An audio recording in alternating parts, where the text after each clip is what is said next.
বুখারী শরীফের হাদিসের মধ্যে আসছে, বনু মাখজুম গোত্রের, কুরাইশ বংশের একটা গোত্র, গোত্রের নাম হচ্ছে বনু মাখজুম। এই বনু মাখজুম গোত্রের সম্ভ্রান্ত এক মহিলা একবার চুরি করছে।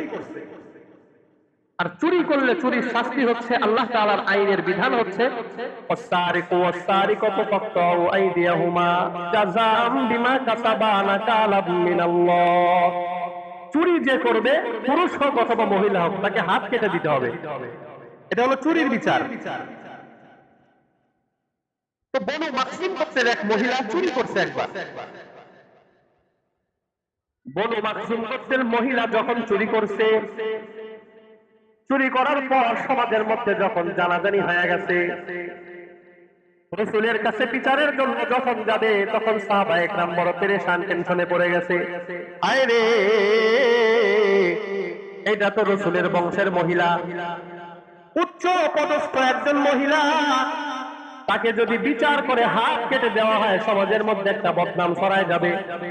কেননা ইসলামের আগে এমন বিচার ছিল, যারা সম্ভ্রান্ত পরিবারের মহিলা ছিল বা সম্ভ্রান্ত পরিবারের লোক ছিল, তারা যদি কোনো ভুল করে বা চুরি করে বা জেনা করে, যাই করুক না কেন, যারা ধনী ঘরের লোক, তাদের বিচার হইতো না, তাদেরকে সাধারণভাবে ধমক টমক দিয়ে তাদেরকে বিচার শেষ করে দিত।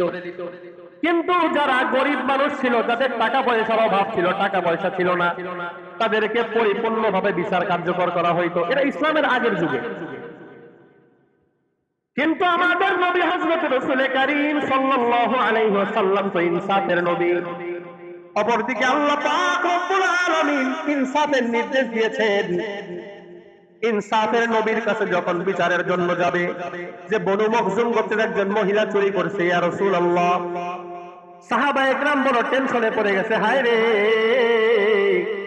সমাজের মধ্যে এখন বদনাম ছড়ায় যাবে, রাসূলের বংশের একজন মহিলা, তার হাত কাটা হবে, সমাজের মধ্যে বংশের একটা মর্যাদা নিচু হয়ে যাবে।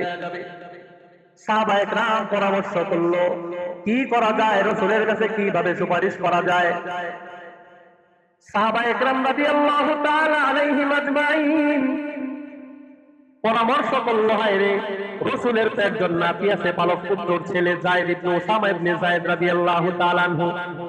রাসূলের একজন পালক পুত্র ছিল উসামা, রাসূলের একজন পালক পুত্র ছিল যায়েদ, তার ছেলের নাম হইল উসামা। এই উসামাকে আল্লাহর রাসূল সাল্লাল্লাহু আলাইহি ওয়াসাল্লাম বড় মুহাব্বত করতেন, বড় ভালোবাসতেন। আচ্ছা বলেন তো, দাদার কাছে যদি কোনো নাতি কোনো আবদার নিয়ে যায়, দাদা রক্ষা করে কি করে না? কথা বলেন, করে না? করে। সঠিক হোক, বেঠিক হোক, ভুল হোক, শুদ্ধ হোক, যাই হোক না কেন, নাতি যখন আবদার নিয়ে আসে, দাদার মন নরম হয় কি হয় না? হয়। সাহাবায়ে কেরাম রাদিয়াল্লাহু তাআলা আলাইহিম আজমাইন চিন্তা করে দেখলেন, এখন যদি আমরা উসামাকে আল্লাহ রাসূলের কাছে পাঠাই, উসামাকে তো আল্লাহ রাসূল বড় মুহাব্বত করে, বড় ভালোবাসে। আমরা যদি উসামাকে রাসূলের কাছে পাঠাই, উসামার দ্বারা যদি আমরা সুপারিশ করি যে এই মহিলার হাত না কাইটা বিচারটাকে অন্যভাবে কোনোভাবে হালকা করা যায় কিনা, বিচারটাকে একটু সহজ করা যায় কিনা, আমরা রাসূলের কাছে ওসামাকে যদি পাঠাই, নাতির মুহাব্বতে হয়তো বা রাসূল বিচারটাকে একটু হালকা করবে। সাহাবায়ে কেরাম একটা ধারণা আর কি, যে নাতিকে যদি পাঠাই, নাতির কথায় দাদার মন একটু নরম হইতে পারে, বিচারটা একটু সহজ হইতে পারে। সাহাবায়ে কেরাম রাদিয়াল্লাহু তাআলা আলাইহিম আজমাইন পরামর্শ শেষ করে রাসূলের কাছে পাঠাইলেন ওসামাকে, ওসামা যাও, তোমার দাদার কাছে যাও, তোমার দাদার কাছে যা বলো, দাদা, এই মহিলা তো আপনার বংশের মহিলা, এই মহিলার হাত যদি কেটে দেন, সমাজের মধ্যে এখন বদনাম ছড়ায় যাবে যে রাসূলের বংশের মহিলা চুরি করছে, তার হাত কেটে দেওয়া হয়েছে। এটা যে তোমার দাদার কাছে গিয়ে বলো।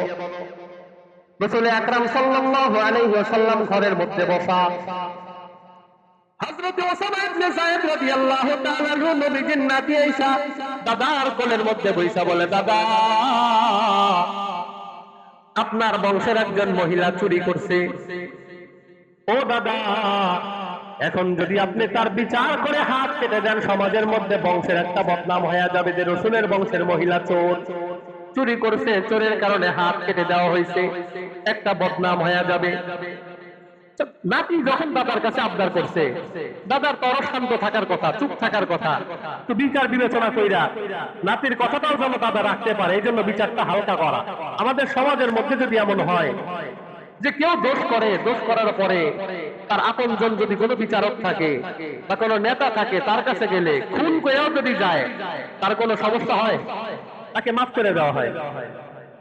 এগুলো তো বাদই দিলাম, এলাকার যারা নেতৃস্থানীয় লোক থাকে তাদের শেল্টারে যে সমস্ত পার্টি নেতারা কাজ করে, তারা যখন কোনো ভুল করে, ভুল করার পরে, দোষ করার পরে যখন তাদেরকে হাজতে নিয়ে যাওয়া হয়, থানায় নিয়ে যাওয়া হয়, তখন ওই ওসি কে, এসআই কে এলাকা থেকে ফোন দেয়, এসআই এটা তো আমার লোক, একে ছেড়ে দেন। ওই এসআই তখন বলে, আসসালামু আলাইকুম স্যার, এটা আপনার লোক, কোনো সমস্যা নাই, ছেড়ে দিচ্ছি, বেকুসুল খালাস। এরকম হয় কি হয় না? বিচার নাই। যদি বিচার ঠিকঠাক মতো থাকতো, কিসের নেতা, কিসের খেতা, কিসের পাতে নেতা আর কিসের বড় নেতা, যে দোষ করছে তাকে সর্বোচ্চ শাস্তি যেটাতে চাই দিতে হবে। যদি সমাজের মধ্যে ইনসাফের বিচার থাকতো, কিন্তু ইনসাফের বিচার নাই, ইনসাফের বিচার নাই। কিন্তু আমার নবী কেমন ইনসাফওয়ালা ছিলেন? কারণ আল্লাহ তাআলা নির্দেশ দিচ্ছেন, ইন্নাল্লাহা ইয়া'মুরু বিল আদলি ওয়াল ইহসান। এক নম্বর আমার আল্লাহ পাক রব্বুল আলামিন নির্দেশ দেয়, হে আমার বান্দারা তোমরা ইনসাফ করো, ইনসাফ। আমার নবী ইনসাফের নবী। তার নাতি উসামা ইবনে যায়েদ রাদিয়াল্লাহু তাআলা আনহু যায় যখন দাদার কাছে আবদার করলো, ও দাদা, আপনার বংশের মহিলা চুরি করছে, এটা যদি এখন সমাজের মধ্যে প্রচার হয়ে যায়, তার হাত কাটা হয়, সমাজের মধ্যে বংশের একটা বদনাম হয়ে যাবে। দাদা গো, বিচারটা একটু হালকা করা যায় কিনা, সহজ করা যায় কিনা দেখেন। উসামা ছোট্ট মানুষ, রাসূল আকরাম সাল্লাল্লাহু আলাইহি ওয়াসাল্লাম বসা ছিলেন। এই বসা থেকে রাসূল আকরাম সাল্লাল্লাহু আলাইহি ওয়াসাল্লাম রাগান্বিত হয়ে দাঁড়ায় গেছেন। চেহারার মধ্যে রাগের ভাব চলে আসছে, চেহারা লাল বর্ণের হয়ে গেছে। সাহাবা একরাম যে এইটা বুদ্ধি পরামর্শ করে ওসামাকে রাসূলের কাছে পাঠাইছেন, রাসূল এটা বুঝতে পারছেন, কারণ ওসামা ছোট্ট মানুষ, রাসূলের কাছে এই আবদার করবে এই বুদ্ধি ওসামার নাই। রাসূল আকরাম সাল্লাল্লাহু আলাইহি ওয়াসাল্লাম তাৎক্ষণিক রাগান্বিত হইয়া সাহাবা একরামকে ডাকাইলেন, এই আমার সাহাবীরা তাড়াতাড়ি আমার কাছে একত্রিত হয়ে যাও।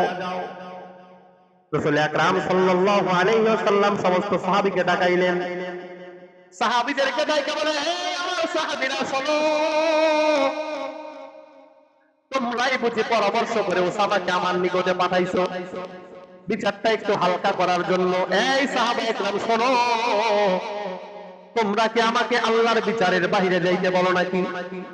আল্লাহ তাআলার বিধান হইল, কেউ যদি চুরি করে তার হাত কেটে দিতে হবে, কেউ যদি জিনা করে তাকে শাস্তি দিতে হবে, আল্লাহ তাআলার বিধান।